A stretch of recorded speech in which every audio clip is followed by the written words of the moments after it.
Good morning, everybody. Football Scoop Podcast is back. Special edition, Georgia Tech. Yesterday, word began to surface. Not real surprising. I guess it was pretty clear Saturday after their loss to Central Florida. We had talked about it last week.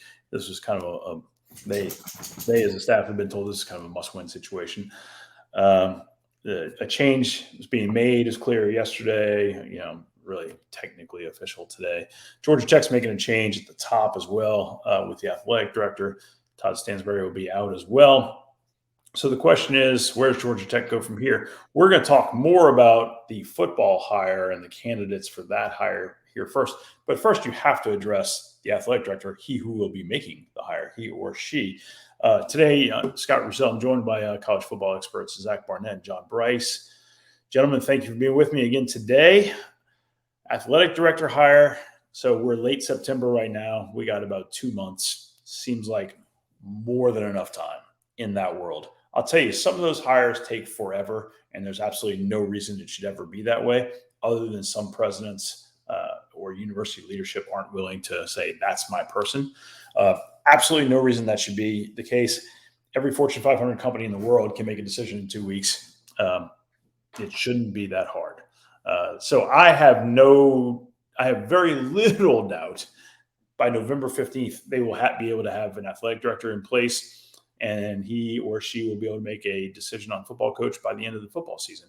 Because this is not something you want to have, run into late December. This needs to happen end of November, if not earlier. Yeah, I think that when you look at the landscape of what's going on out there, and now this is the third Power 5 football head coaches opening already before the end of September, and you've got one in the ACC, one in the Big Ten, and one in the Pac-12. I think you have to have your next AD in place by November 1st at the latest because of the moving tides, and the tides are coming in on these coaches earlier than ever before, which means the mandate to find the replacement is more accelerated than ever before, in my opinion, especially with the transfer portal and the early signing period in mid-December. To me, two of the largest factors in why we're continuing to see this accelerated pace on these moves. So they've got to get a new AD in place very quickly. It's an interesting day for Georgia Tech athletics as Jeff Collins really wanted this job a few years ago, and Todd Stansbury, the athletics director, had been on record saying this was his dream job. He had played linebacker for the Yellow Jackets back in the day. He had devoted a lot of his personal and professional life to Georgia Tech, and now Yellow Jackets administration are hitting a clean reset button.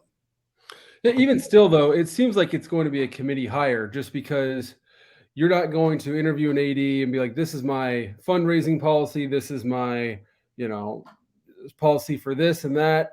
And then, okay, yeah, you got the job and let us know who you think the best head football coach is going to be. Obviously, this is going to be top of mind for every single interview. So it's going to be, well, who do you like? What type of candidate for the head coach do you like? I like this guy. Okay, well, you're not getting the job.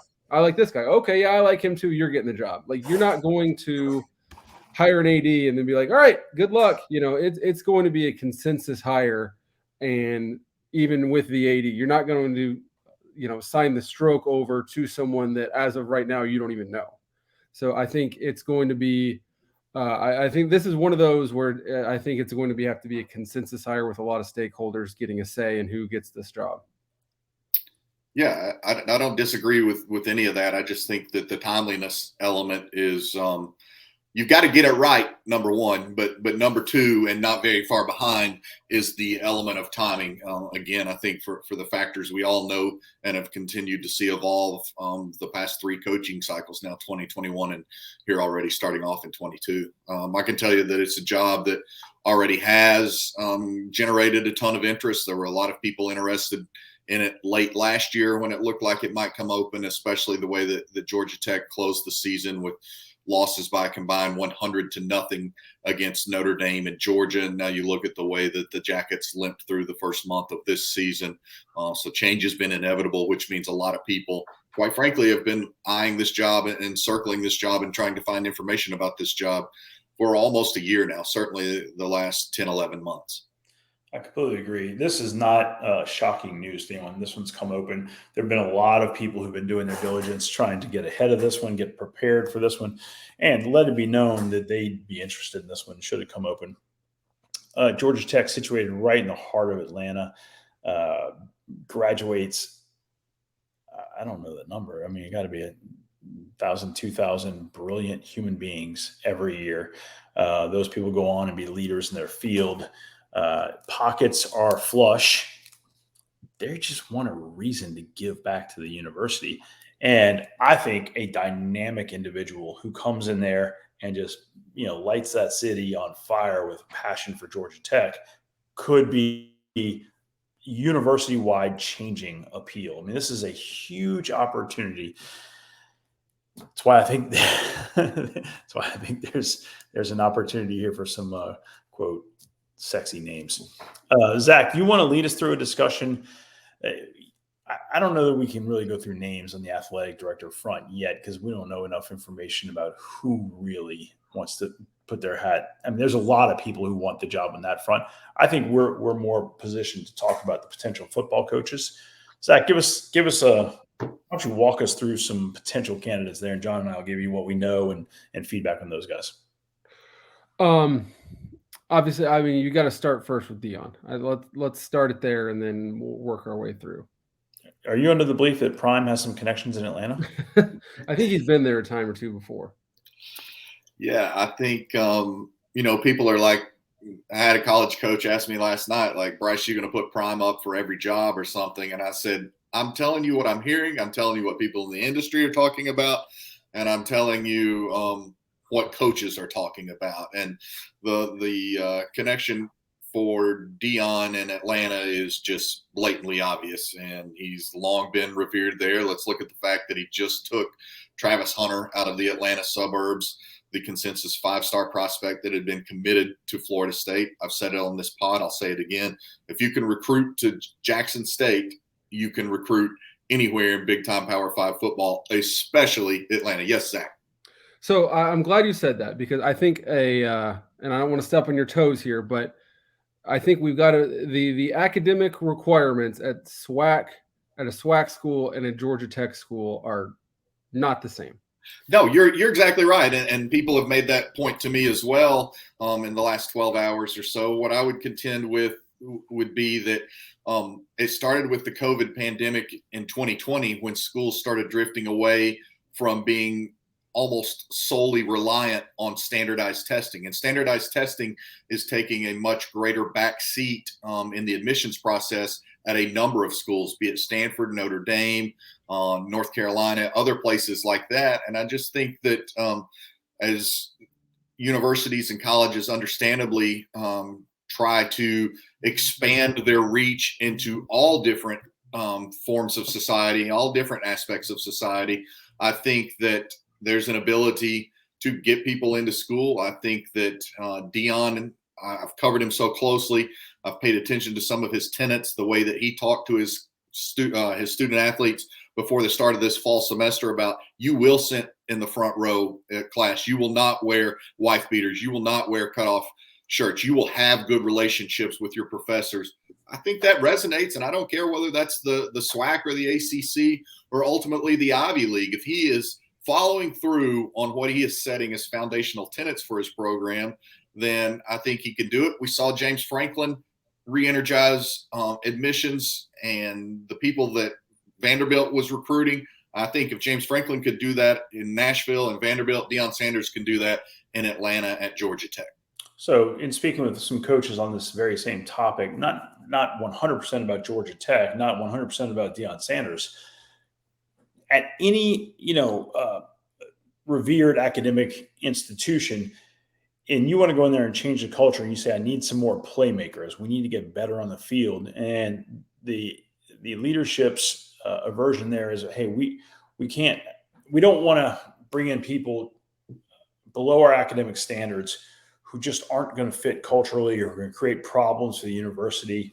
And you say, listen, I'm going to invest in mentorship. And the word I keep hearing is mentorship. Mentoring these young men, you got to bring in people who have the right heart. and then you mentor them. They perhaps, through education or whatever, they haven't been taught the right way to do things, just the way to attend class and be respectful to others. So you invest in mentorship of those young men, you change lives, you change the community. And if some of those guys can help you bring wins, you got to find a coach who can sell to an administration how this can transform Georgia Tech. I mean, you think about Georgia Tech football in the last, I don't know, most of the decade, you're like, this has a chance to change all of that. This is a huge hire. Yeah, it's a huge hire. And again, I just think that I don't know of a single college or university out there that is not trying to broaden its reach in all corners of society, wherever they are. And I think there's been a really positive movement in that regard. And I think that this is a job that can continue to be that sort of catalyst, that kind of vehicle of change. And that doesn't mean you change everything you believe in if you're Georgia Tech. It just means that you have a leader you believe in, and you trust in that person's vision, and you trust in that person's ability to uphold your standards and their own standards. So I just think that I think Deion could be a fit there. I'm not saying he's going to be the hire, but I can tell you, in speaking with SWAC coaches this morning, it's not just us on Football Scoop, or it's not just crazy sports writers out there talking about Deion to Georgia Tech. There's a lot of people in the SWAC who believe it has very real, or will grow very, very real legs with Deion Sanders and Georgia Tech. There are a lot of people in the ACC as well. A lot. I'll tell you guys, a night game in Bobby Dodd is awesome. There is so much potential right there in Atlanta. We talk about Los Angeles, you don't have to get on a plane and recruit. Georgia Tech, you don't either. The high academics who want to come there, they're coming there. They're coming there to see it. And then you want to recruit some absolute playmakers from within 3 hours, you're good. It's a great job if you get buy-in at the absolute top of the university and be full alignment with an athletic director, and you say, we're going to get some playmakers in this place, and we're going to coach them up in terms of football and also in terms of life. And it's going to be a huge win for the university, and the donations that will follow will be game-changing for the place. Yeah, and I would just quickly point out, as we have in our piece up on Football Scoop now, and that is just in the 2022 signing class, there were 45 4 and 5 stars, consensus 4 and 5 stars across the 247 composite, just in the state of Georgia. Just in the state of Georgia, 45 4 and 5 stars. And I should have done a better job of researching how many of those ended up signing with Georgia Tech. But it looks like Zach has bailed me out in that regard. Yeah, so I going down the same train of thought that you did. I just looked at, of the top 500 kids in each class over the last 4 years, how many were from the state of Georgia, how many signed with Georgia Tech. So on average, about 50 of the top 500, so about 10% of the top third of guys that sign with Power 5 schools come from Georgia. Georgia Tech averaged 3 per class from Georgia. The Jeff Collins, he had 5 his first year. That was his best class. After that, his classes looked like Paul Johnson classes. They signed 4 in 21 and 2 in 2022. So they're not really a factor in the state of Georgia. And I'm not even talking the guys that the Georgias and the Clemsons and the Alabamas go after. Like there's a lot of really good players in Georgia that Georgia and Clemson and Alabama don't have room for. From 1997 to 2014, Georgia Tech made a bowl game in 18 straight seasons. That's under 3 different head coaches, 3 different styles. They were winning 7, 8, 9, 10 games every single year in that stretch. So you obviously you play Georgia, you play Clemson every year, but other than that, you're in the ACC Coastal, which is certainly, as long as Virginia Tech and Miami remain down, one of the most open divisions in all of college football. So there's no reason the right guy can't win at Georgia Tech. Moving on. Next head coach that John was on your list, a lot of people's list. Probably the polar opposite in a lot of ways from Deion is Coastal Carolina head coach Jamie Chadwell. I would agree with the polar opposite. Jamie's been a guy who's thriving where he is, very well thought of, at the FCS level before Has done extremely well at Coastal. Brings something different, right? His offense is just a little different. Jamie, just like Paul Johnson, it's just a little something different and it works. Jamie is going to build character in those guys. He's taken some guys, even at Coastal, and he says, I gotta keep coach these guys up in terms of life and away from the game. And he's done nothing but win, have success everywhere. Jamie would be a fascinating hire if it comes that way. Yeah, and again, he doesn't bring you the cachet or the pizzazz on the surface of a Deion Sanders, but what he does do is bring a proven track record at the FBS level and a proven track record of developing players and sustaining that development. What he's done with Grayson McCall just is right up there with what any coach has done with any quarterback in the last few years in college football. It's big time. Two guys that share a last name but are very different other than that, Todd Monken and Jeff Monken. Cousins. Both have very interesting ties and appeal here. Obviously, when people think about Todd at Georgia, his offensive, play caller at Georgia, offensive coordinator, been in the league, had success, success as Southern Miss's head coach. And throughout his career, he's been very successful. He's a compassionate guy. He's an innovative guy. He's grown up. Todd's mid-50s. He's ready for one more big shot. Does he want to compete against Kirby? An hour down the road. I don't know if that would be ideal, but Todd would be very good there. I think. We can talk about. You want to talk about Jeff? Yeah, I mean, I think you could absolutely make a strong case for either of the Monken cousins, but obviously Jeff has direct history there and was on staff for a really long time. I think it's a job that he's always sort of cast his glances toward from afar. It's always been a job that if it came open and the timing was right, it would have appeal to him. He probably thought the timing might have been right 4 years ago when they ended up going with Jeff Collins. I think that now, however, what Jeff has been able to sustain at Army, the fact that they've played so well, played in bowl games, beaten SEC teams, been on a national stage, even more so, not just for the Army-Navy games. I think, he makes a lot of sense. He is unorthodox. I think there's probably going to be considerable hesitancy from Georgia Tech people about going back to the Paul Johnson offense. I don't think that that's necessarily fair on Jeff. That's what the perception is. I think that they do much more than that, but he would be very interested. I'm quite confident in that. And I think that he'll have a chance to have some involvement at some level in this search. Yeah, and I also think that even Jeff Monken, Kenny Niumatalolo, people just say, oh, they're triple option type guys. And yeah, that's what they're currently running. It doesn't mean that's what they believe in. That's what they are. They've got background in that. Jeff, knows the defense as well as anybody. So, you're not. I don't want to pigeonhole him and say that is what he is. It's not what he is. He's a football coach.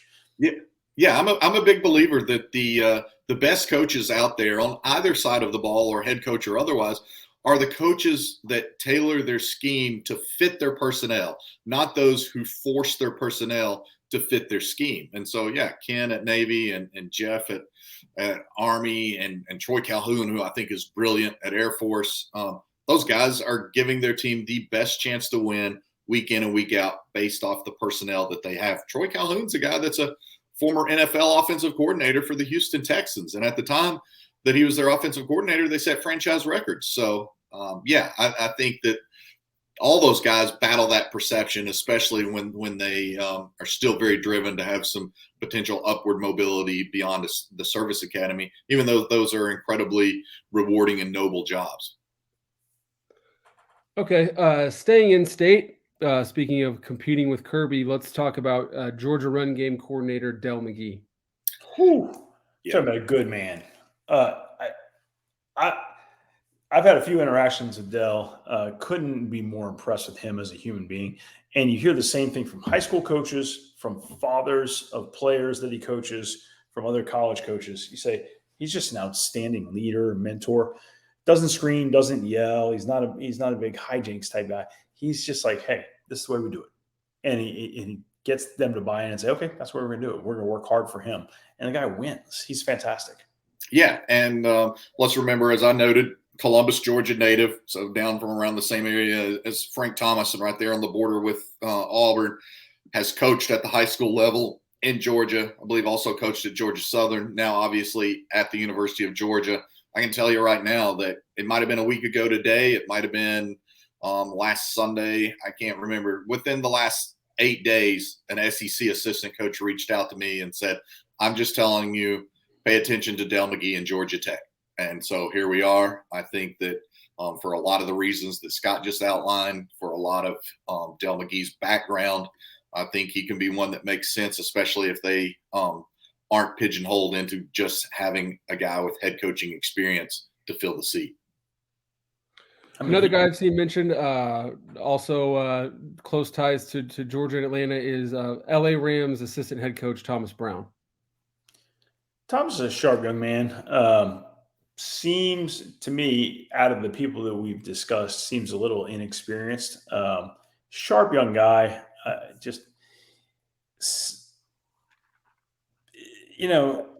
If you're an athletic director and you're sitting there with these 8 guys that we've discussed, Thomas just doesn't have the experience. But maybe you're looking for somebody young and really resonates. Nothing wrong with him. He's a great coach and he's a fascinating guy as well. Did really well at Georgia. Player, right? Great background. It would be a big bet on a very inexperienced young coach, I think. Yeah, I do think that Thomas's career is on an upward trajectory for sure. Maybe this job is a little bit too soon for him, but I also think that if he's able to get an interview, it provides a greater runway for him down the road.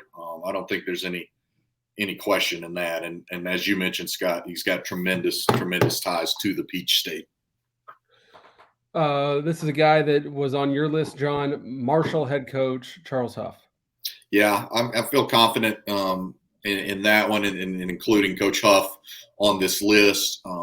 Obviously, we visited with him a few weeks ago, and we had the piece on Football Scoop, but we've all been paying attention to Charles Huff much longer than that, to what he did last year at Marshall in his first year as a head coach, what he was able to do as parts of the staff at Penn State, Mississippi State, and Alabama.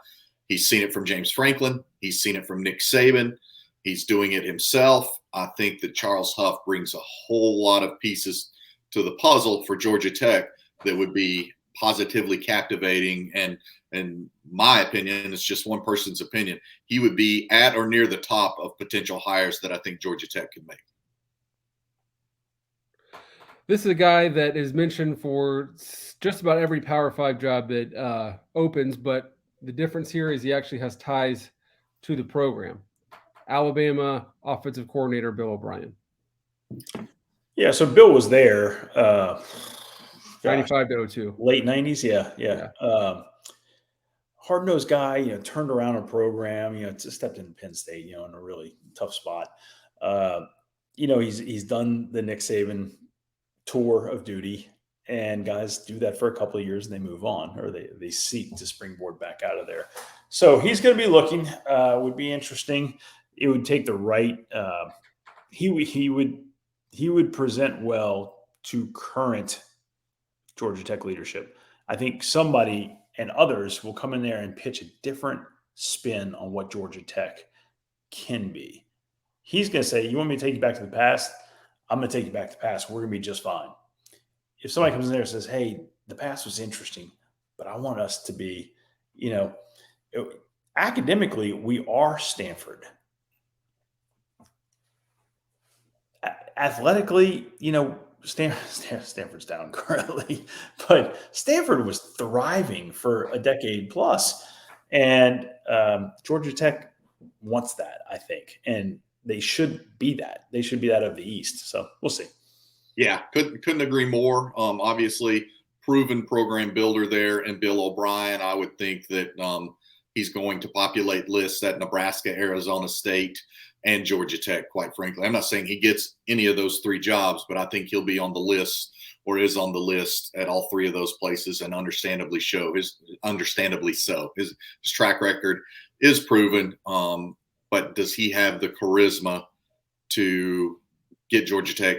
Just what you're talking about, Scott, where I think we all believe the Yellow Jackets want to be. And again, I'm not saying the job is to go win the press conference, but you've got to engender support from the outset, to not because you're winning the press conference, but because you need all that community buy-in. I'll tell you an interesting observation that several guys who have been in Alabama have shared with me is that the perception, perhaps from fans, perhaps from media and others, Bill O'Brien's really gruff and rough. He's just not very polite and engaging, and you don't want to win for him.